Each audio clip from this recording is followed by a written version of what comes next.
Good morning to you, gentlemen. Today we are going to have a mystery guest reader. That's right.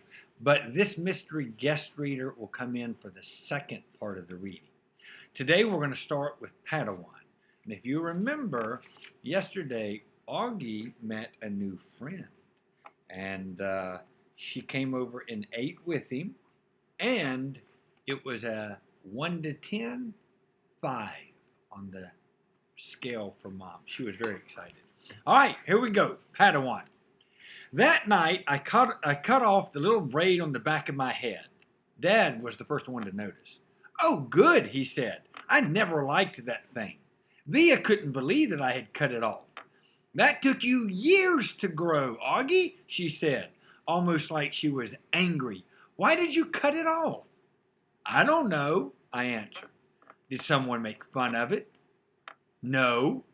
Did you tell Christopher you were cutting it off? We're not even friends anymore.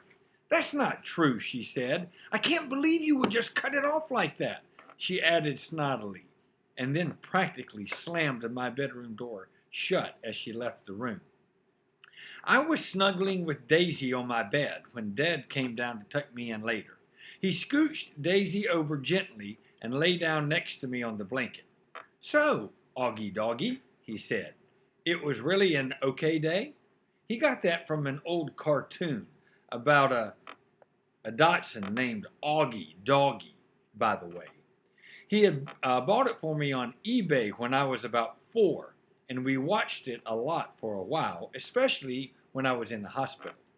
He would call me Augie Doggy, and I would call him Dear Old Dad, like the puppy called the dachshund Dad on the show. Yeah, it was totally okay, I said, nodding.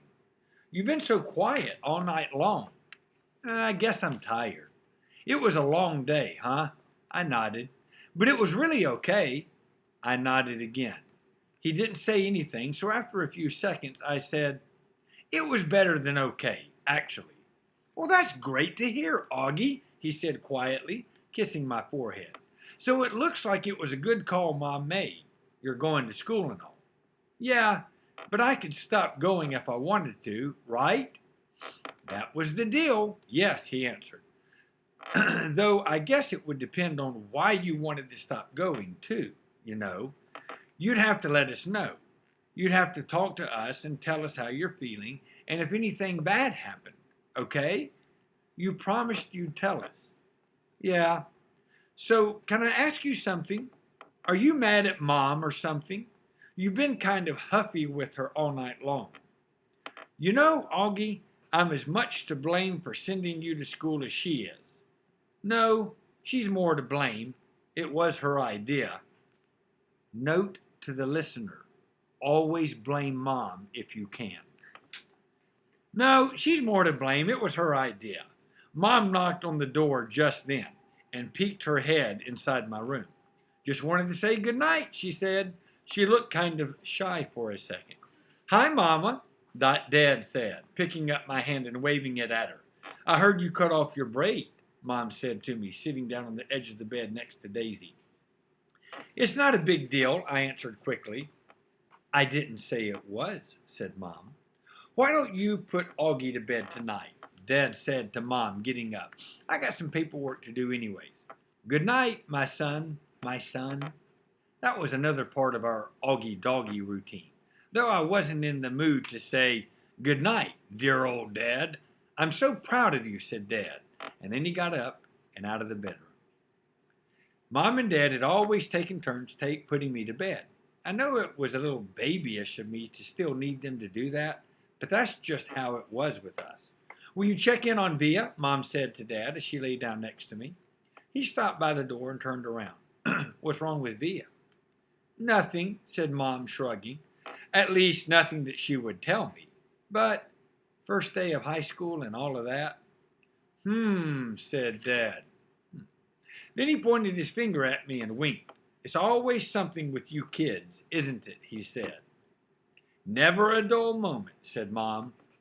Never a dull moment, Dad repeated. Good night, guys.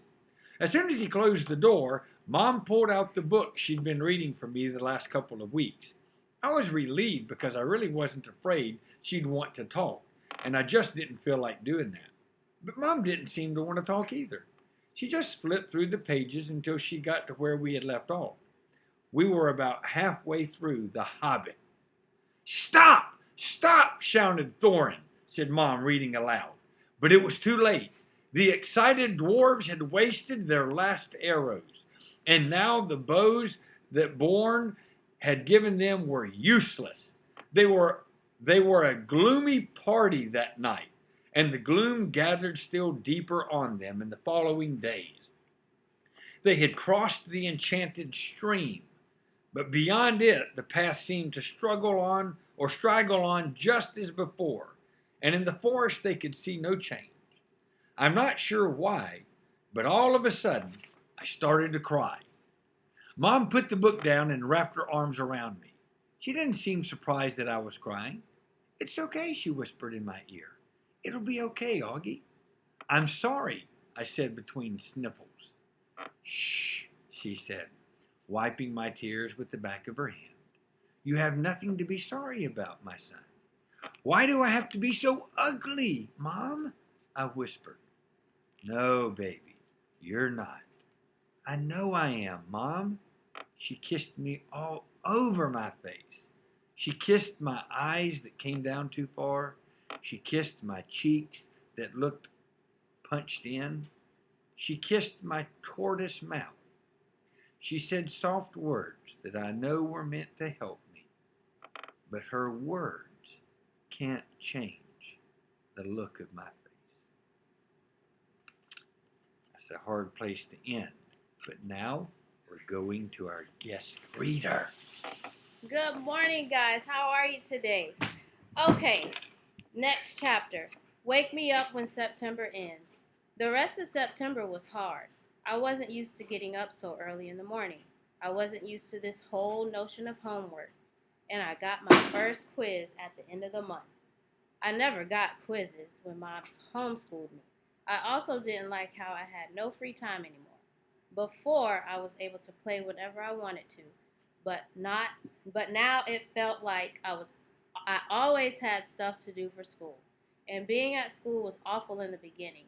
Every new class I had was like a new chance for kids to not stare at me. They would sneak peeks at me from behind their notebooks or when they thought I wasn't looking. They would take the longest way around me to avoid bumping into me anyway, like I had some germ they could catch, like my face was contagious. In the hallways, which were always crowded, my face would always surprise some unsuspecting kid who hadn't heard about me. The kid would make the sound you make when you hold your breath before going underwater, a little ugh sound. This happened maybe 4 or 5 times a day for the first few weeks on the stairs in front of the lockers in the library. 500 kids in a school? Eventually, every one of them was going to see my face at some point.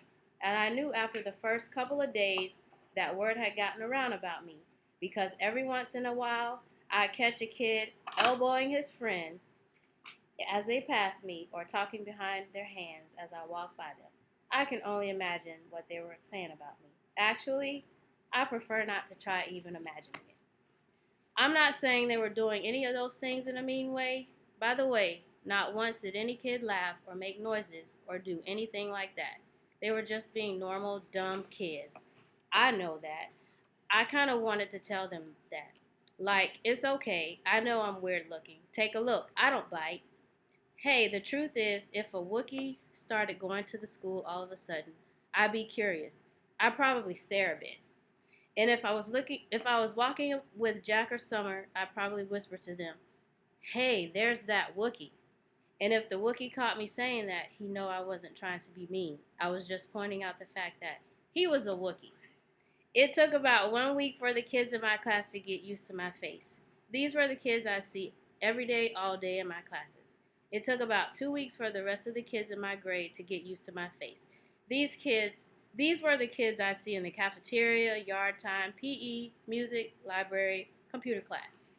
It took about a month for the rest of the kids in the entire school to get used to it. These were the kids in all the other grades. They were big kids, some of them. Some of them had crazy haircuts. Some of them had earrings in their noses. Some had pimples. None of them looked like me. Bye, guys.